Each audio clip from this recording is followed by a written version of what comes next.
এর ফল ভুগতে হবে। ইরানের মিসাইল হামলার জবাবে হুমকি ইসরায়েলি প্রধানমন্ত্রীর। গত রাতে ইসরায়েলে মিসাইল হামলা চালিয়েছিল ইরান। সেই হামলায় ইসরায়েলের তেমন কোনো ক্ষয়ক্ষতি হয়নি বলে দাবি করা হয়েছে। তবে ইরানকে এবার পাল্টা হামলার হুঁশিয়ারি দিলেন ইসরায়েলের প্রধানমন্ত্রী বেঞ্জামিন নেতানিয়াহু। মধ্যপ্রাচ্যের পরিস্থিতি আরও গুরুগম্ভীর হয়ে উঠল। গতরাতে ইরান সরাসরি ইসরায়েলের ওপর মিসাইল হামলা চালায়। রিপোর্ট অনুযায়ী প্রায় 200টি ক্ষেপণাস্ত্র ছোড়া হয় ইসরায়েলকে লক্ষ্য করে। আর এরপরই ইরানকে কড়া ভাষায় হুঁশিয়ারি দিলেন ইসরায়েলের প্রধানমন্ত্রী বেঞ্জামিন নেতানিয়াহু। কার্যত পাল্টা আক্রমণের হুমকি দিয়ে তিনি বলেন, ক্ষেপণাস্ত্র হামলার ফল ভুগতে হবে। এই হামলা প্রসঙ্গে ইসরায়েলের সেনা জানায়, মঙ্গলবার ইরান থেকে তাদের দেশে উড়ে আসে একাধিক ক্ষেপণাস্ত্র। তবে এই রকেট হামলায় যেভাবে কোনো ক্ষয়ক্ষতি হয়নি বলে দাবি করা হয়েছে ইসরায়েলের তরফ থেকে। জানা গিয়েছে, ইরানের মিসাইল হামলাকে সফলভাবে প্রতিহত করে ইসরায়েলি সেনা। এদিকে ইরান জানায় তারা 200টি মিসাইল নিক্ষেপ করে ইসরায়েলের উদ্দেশ্যে।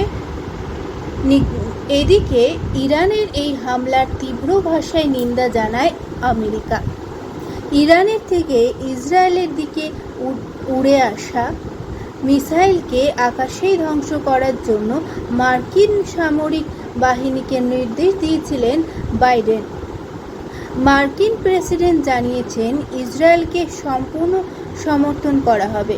এদিকে ইসরায়েলের ওপর ইরানের হামলার জন্য বাইডেন প্রশাসনকে দায়ী করেছেন মার্কিন রাষ্ট্রপতি নির্বাচনের রিপাবলিকান পদপ্রার্থী ডোনাল্ড ট্রাম্প। এদিকে নেতানিয়াহু হুঁশিয়ারির পর বুধবার ইরানি সেনা জবাবে জানিয়েছে, ইসরায়েল যদি এই মিসাইল হামলার প্রতিরোধ নিতে পাল্টা হামলা চালায় তবে তারা আরও হামলা চালাবে এবং ভয়ঙ্করভাবে। ইসরায়েলে উল্লেখ্য, সম্প্রতি লেবাননে ঢুকে গ্রাউন্ড অপারেশন শুরু করেছেন ইসরায়েল। আর তারপরে ইরান এই হামলা চালায় ইসরায়েলে। প্রসঙ্গত, গত বছর 7ই অক্টোবর সকাল সকাল করেছে কয়েক হাজার রকেট গাজা ভূখণ্ড থেকে উড়ে এসেছিল দক্ষিণ ইসরায়েলে।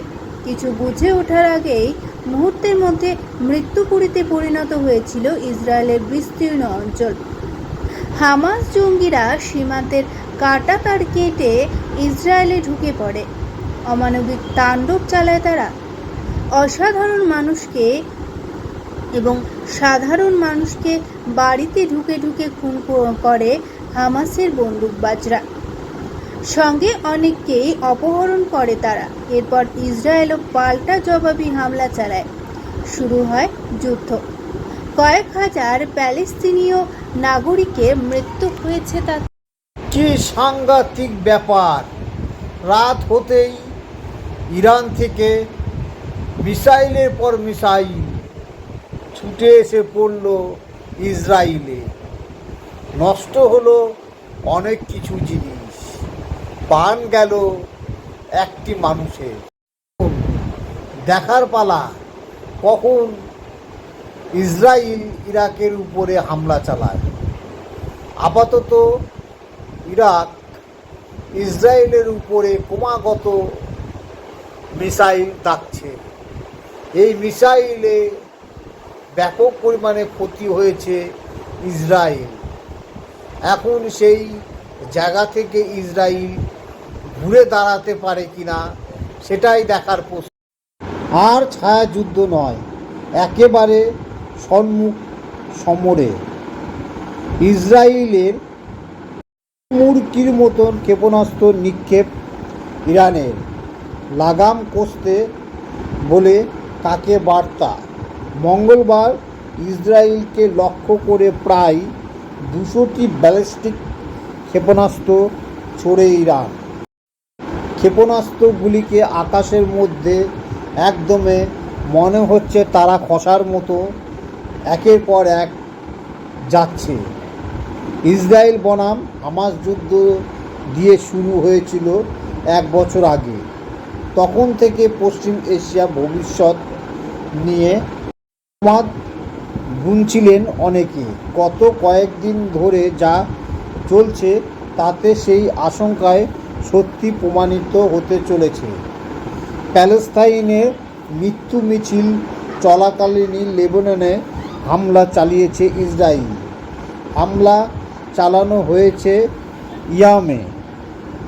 এমন পরিস্থিতি ছায়াযুদ্ধ থেকে বেরিয়ে এবার সরাসরি ইসরায়েল হামলা চালালো ইরান। আর তাতে পশ্চিম এশিয়ার বিরাট যুদ্ধ ঘনিয়ে এসেছে বলে মনে করছে আন্তর্জাতিক মহল। ইরানের দাবি, আত্মরক্ষায় ইসরায়েলে হামলা চালিয়েছে তারা। ইসরায়েলে যদিও পাল্টা আক্রমণ চালায়, তার ফল মারাত্মক হবে।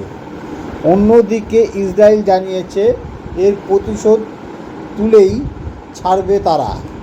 মঙ্গলবার ইসরায়েলকে লক্ষ্য করে প্রায় 201টি ব্যালিস্টিক মিসাইল ছোড়ে ইরান। শত্রুপক্ষের ক্ষেপণাস্ত্র প্রতিরোধকারী যে আয়রন ডোম প্রযুক্তি রয়েছে ইসরায়েলের কাছে, তার সাহায্যে বহু ক্ষেপণাস্ত্রকে মাঝ আকাশেই গুঁড়িয়ে দেওয়া হয়। কিন্তু 3 দিক থেকে মুহুর্মুহু করে আক্রমণ সামাল দিতে হিমশিম খেতে হয় ইসরায়েলকে। ফলে দেশের মধ্যে এবং দক্ষিণ ভাগে পরপর আছড়ে পড়ে ইরানের সেই ক্ষেপণাস্ত্রগুলি। জেরুসালেমে আছড়ে পড়ে। সাইরনের শব্দ শুনে রাতেই নিরাপদ আশ্রয়ে সরে যান ইসরায়েল নাগরিকরা। কয়েকজন আহত হওয়া ছাড়া তেমন কিছু ঘটেনি বলে জানিয়েছে ইসরায়েল। তবে অধিকৃত ওয়েস্ট ব্যাংকে শার্পনেল লেগে এক প্যালেস্তাইন নাগরিক মারা গিয়েছে বলে খবর। ইসরায়েলের প্রধানমন্ত্রী বলেন, বড় ভুল করে ফেলেছে ইরান, ওদের এর মূল্য চুকাতেই হবে। ইসরায়েল প্রতিরক্ষা বাহিনী মেজর জেনারেল হাজি হ্যালেভি বলেন, কখন সুদ আসলে মূল্য উসুল করব তা আমরাই ঠিক করব। রাজনৈতিক নেতৃত্ব যেমন নির্দেশ দেবেন, নির্দিষ্ট লক্ষ্যে আক্রমণ চালাবো। ইসরায়েল প্রতিরক্ষা বাহিনীর মুখপাত্র